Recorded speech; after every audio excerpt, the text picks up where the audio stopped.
Hattie Shasta College Humanities 4 Film Studies. How y'all doing? How was your weekend? It's getting warm again, going up to 100 degrees later on this week. We're not done with summer yet. Close, but no cigar. Hope things are well. Hope you saw some interesting movies. Hope you wrote a great paper about the great movie Orson Welles directed, Citizen Kane. Finally finished all the first papers. Really impressed with some of your work.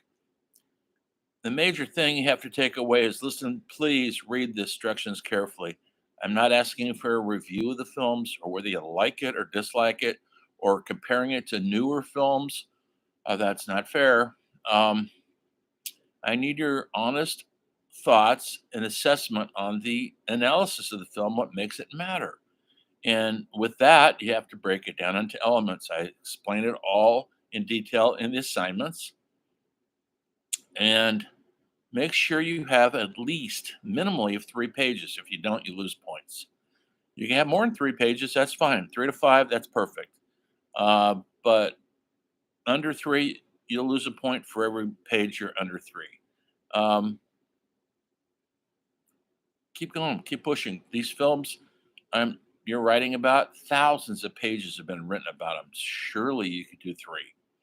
And make sure you number your pages. Thank you very much. That helps me. So I don't have to count your pages. It's too rough for me. I'd rather look at the number. Anyway, also, I'm going to look for a sample of your journal, what I'm looking for. Hope you're keeping up with the journal. Don't ask me when it's due because it's due the last week in school. That's it. But you should keep up on it now or you'll forget what we're doing. It's a weekly, daily diary, however you want to put it. I'll show you some examples of it in announcements this week. That's what it should look like, okay? What else? I don't really have a chapter in the book I want you to look at. I'll get on that. I have to look at it. We're well into the book by now. Chapter 3 or 4 in there. I'll get back to you on that one. It helps to read along the chapters with my lectures, with the documentaries you have to watch because it gives it more content, explains in more detail than either one of us could go into. Hope you're at least enjoying these things that we're doing. Sorry, some of these films have to cost money. I used to show all the stuff in class, but because I had all these films in the library. They used to be in the library, but the library's closed. We don't show DVDs anymore. Stuff's all online, and half the time it costs money. My apologies. Today we're coming out of World War II. The war's over. We dropped an atom bomb on Japan, two cities, and Hiroshima, however you want to say it, Nagasaki, killed 150,000 people in a blink of an eye, and that stopped the war. In Japan, the war in Germany had stopped 6 months earlier when Hitler killed himself, and they finally gave up. Not without a major, major fight. And also, between our bombers and the Allied bombers, we flattened Germany. If you go to Germany now, everything there is new. Within the last 70 years, we flattened it and carpet bombed all the major cities. Payback is tough. So the war is over. Now what do we do? What does Hollywood do? Well, the directors, I ask you to look at that one little trailer documentary called Five Came Back. You can watch that. It's free. I think it's on Netflix for free. It might even be on YouTube for free. If it's not, it's worth it. You know these directors. Maybe you don't know them, but you should know them. And well, they came back to Hollywood. Now they want to get their careers going again. And Hollywood is handing them the same old junk. And they go, well, we just went through a world war. We're not the same directors anymore. We're not the same people anymore. And we can't make the same old tired entertainment. George Stevens, who always directed fun, happy movies, a lot of them with Shirley Temple, said, I can't do this anymore. I need to do something that represents who I am now, what I've seen. He saw a lot. He saw a lot of the first uh, concentration camps that were liberated. He saw a lot of dead humans that didn't look like humans anymore. And how do you go back to directing cute Shirley Temple after that? You don't. And so he came out of the war and he said, yeah, I'll direct a movie. And so his first post World War movie was The Diary of Anne Frank. Uh, you know who Anne Frank is? She was the little girl, Jewish girl who had to hide in an attic in Amsterdam with her whole family from the Nazis, who were collecting Jews and sending them off to concentration camps, essentially to be executed. And she lived there with the whole family, aunts, uncles, fathers, mothers, and she wrote a diary while she was in the attic. She always had hope. It became a bestseller book after the war. This little 13, 14-year-old girl was writing about her hopes and dreams. And after they were squealed on, one of their neighbors said to the Nazis, we know where they're hiding. They sent the entire family off to concentration camps. A lot of them died, some of them didn't, but Anne did in the concentration camp. And because Hitler had a hateful hate of Jews, and so the Germans all did what he said because they were fascist, racist. That's the movie he wanted to do. Not a happy ending movie, folks, but a hopeful movie. John Ford was still in the military. They wanted him to come back and direct another war film. He said, "Yeah, but you got to direct. I have to direct a film that shows the truth." They go, we want a happy ending." He goes, "Can't do it. I won't do it." And so they finally said, "Okay, you could do a movie about the war." So he made one of his best movies. It's almost an anti-war film in a way. They Were Expendable. Stars John Wayne in a secondary role and Robert Montgomery. Um, and they are the first guys that do that invent, or not invent, but they promote a PT boat, patrol boat, a small fighting boat that was used in the Pacific, made out of plywood. It was fast and maneuverable and very vulnerable to getting blown out of the water. Um, he made a movie about those guys, PT boats, and how so many of them were killed, gave their lives for their countries. And so he set the move. The movie was set in the beginning of the war where we were losing the war to Japan. And he showed American casualties. He showed the Japanese getting the best of us. Studios weren't happy. It does end on a hopeful note where MacArthur says, I'll come back after we got pushed off the islands. General MacArthur's famous speech was, I will return. And we did. And when we did, all hell broke loose because now we came back with a bigger, better army. And but before that happened, they kicked us out. We lost. But the movie ends on a hopeful note. We'll be back. And boy, did we come back. And so he has a realistic depiction of men in war, the horrible loss, frustration, the whole bit. Um, William Wyler directed probably his most famous, wonderful movie called Best Years of Our Lives, about three returning WW2 vets. They come home after the war, spending 4 years away, being they're strangers in their town now. They have to reestablish their lives again. It was the first movie ever made about returning vets and how they had to adjust to civilian life and how it wasn't easy.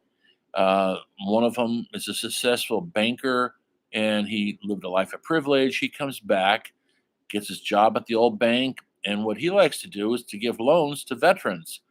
That's a no-no. He does. He's told by the bank management, you don't give the money away to these veterans. And then he says, I can't work here anymore because he believed that the veterans had given their life for their country, quit their jobs for the country, and they needed a break on coming back and getting loans to go to college, to start businesses. That was his message. The other veteran returning was a flyer, and he got his old job back at the five and dime counter. We used to call them. That's what they used to call it, because everything in the store was 5 cents or a dime. It would be like, well, it was Woolworths. Maybe you know what that is. And there was and he was a what they call a soda jerk.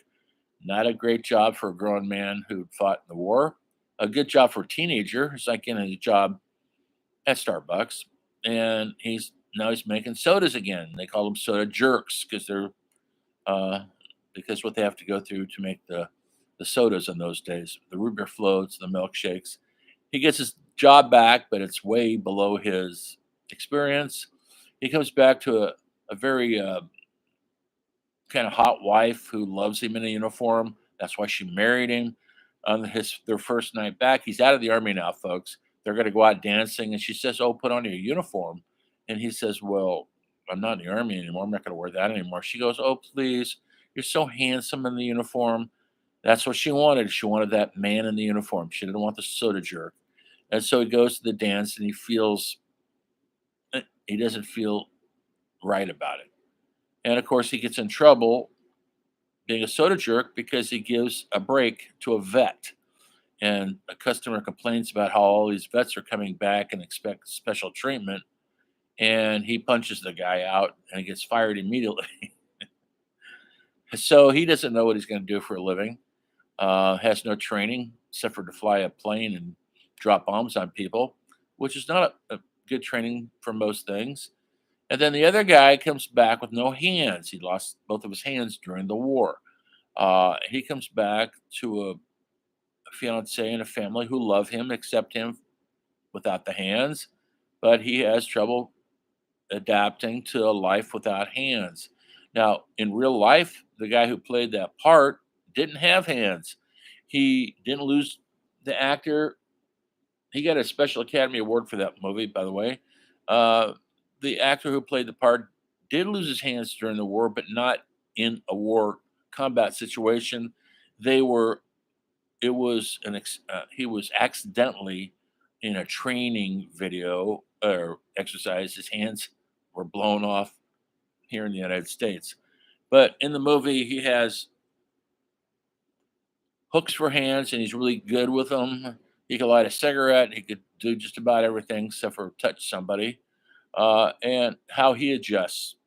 And during the movie, the lives intermingle and they're going to heal themselves. So there's a lot of healing going on in that movie, Best Years of Our Lives. Um, the other movie, Frank Capra came out and did It's a Wonderful Life. Maybe you've seen it during Christmas. It's become a Christmas perennial. Um, he had always done upbeat movies. Mr. Deeds Go to Washington. It happened one night. And now he made this film about a guy who doesn't feel like he's had much of a life and he's going to commit suicide. That's how the movie starts. And an angel from heaven comes down and kind of says, "Hold on, I'm going to show you what the world looks like without your life in it." And so he puts off killing himself. And so by the end of the movie, his life didn't have meaning. People do remember him and they need him. And so he decides to live. It's a wonderful life. It was a huge with James Stewart, who was a big actor before he went into the war. And when he got out of the war, he didn't have a career. And then they did this movie together, him and Frank Capra. And he said, "I'll never work again. Nobody's going to want to see this depressing movie about it. A guy who wants to commit suicide." It was not a hit when it came out. It became more popular as the time went by. Now it's Christmas because it's set during Christmas about hope and despair and how love heals everything. Um, the last director is John Huston, who had um, directed Key Largo and To Have and to Have Not. No, he wrote that. He didn't direct it, but had some success as a screenwriter. His movie he directed was The Treasure Sierra Madre, one of my favorite all-time movies, about three miners who go into the mountains of Mexico, set in the early 20th century. They go there to mine it to get gold, and then they run into all sorts of problems, betrayals, greed, and but it does have a hopeful ending. But there's some tragedy in between.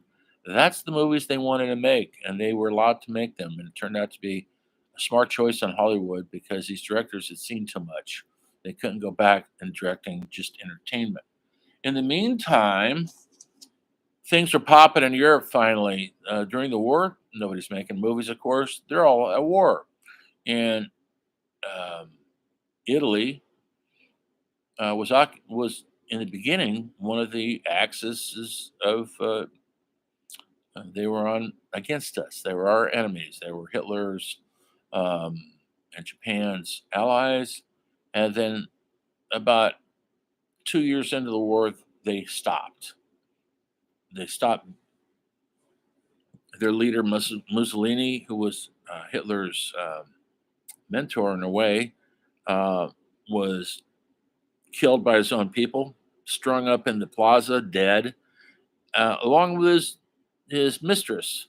They were both killed, and their bodies were strung up in the plaza in Rome. And people came by the thousands and threw rocks at them and spit on them. They hated fascism. They hated Nazis, and they had nothing against the rest of the world like Hitler did.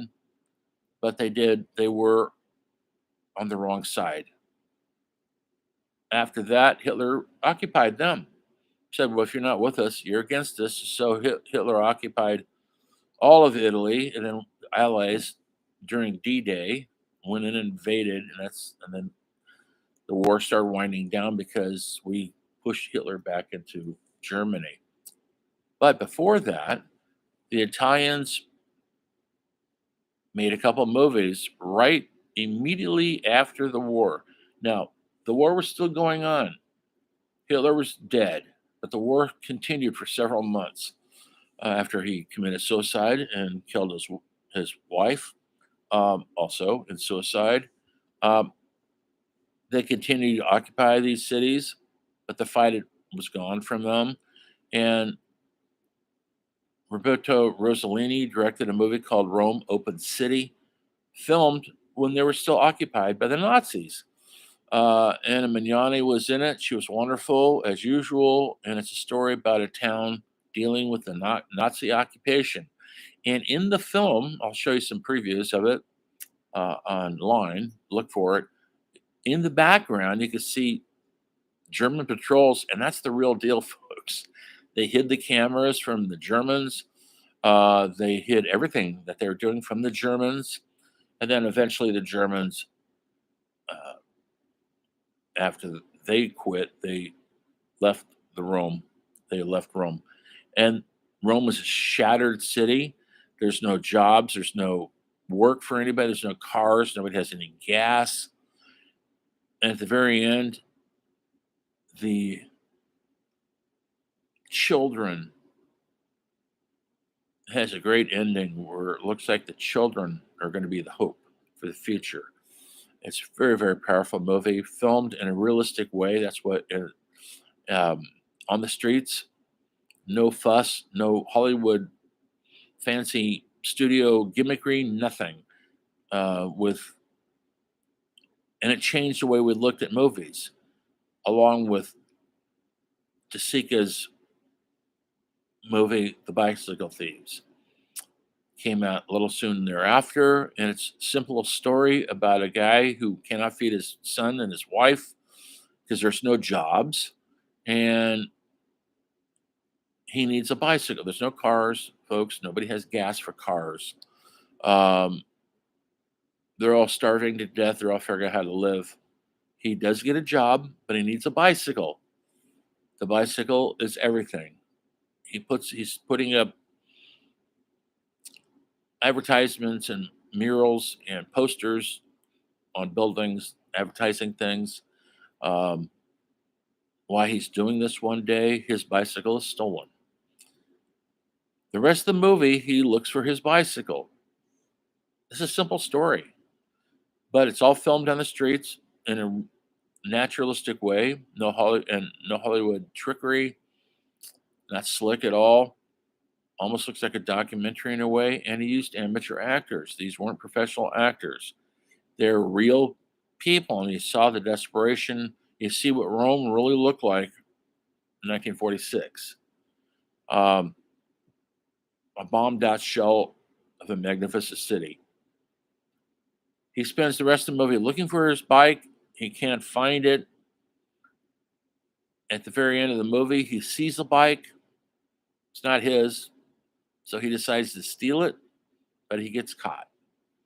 And what to do with him? Should they take him to jail or should they not? And when they see that he's trying to feed his family, because his little kid shows up after they arrest him, they decide to let him go. Because the moral of that is he's not a bad person, he's not a thief, he's just trying to feed his family. And that's what he was pushed to do. He didn't start the war, he didn't make the rules. Anyway, it started with those two films, started a new trend that is labeled neo-realism. Italian neo-realism started a trend not just in Europe, in Hollywood, which I'm not going to talk about now, but that's coming with film noir. And our realistic way of filming is directly influenced by Italian neorealism. It changes the whole landscape on what movies can deliver the strong message and still be entertaining, still be human, full of hope, full of despair, the human condition. We weren't ready for it until after the war, and then we embraced it as a movie going audience. Also, these Italian films had audiences in America and elsewhere. The films were getting out into the world, and it's the first time we had world cinema being introduced into the world at large. Filmmaking was happening in Japan. I'll talk about that later. During the same time,